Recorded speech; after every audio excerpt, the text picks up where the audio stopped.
In this video, I'm going to be showing you how to use a top water frog. The frog is meant to cast on coverage or around coverage to attract the bass that are hiding right underneath it. Everyone should know this, but a top water frog is not something you just reel in. When the frog lands, I typically would wait for at least 5 to 10 seconds before I start popping the frog. When popping the frog, I usually do 2 pops every 3 to 5 seconds. Typically, if you pop the frog quickly, it has more of a chance of a bass missing the frog, and you do not want that.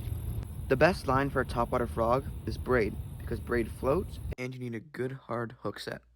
The best conditions is calm water, around weeds, and warmer water temperature.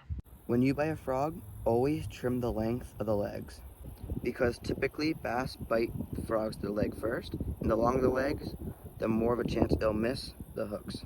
When I buy a frog, I always measure the legs to the head of the frog and usually cut an inch or half of an inch to get my leg length. Most every bass angler has their own opinion on their frog's leg length. So when you buy a frog, always try to experience new length in the legs and see what works best for you. Looking at a topwater frog, it has 2 hooks in the back, not like your typical lure. So when a bass bites your frog, I would typically wait around 2 seconds before setting the hook and do a good solid hook set.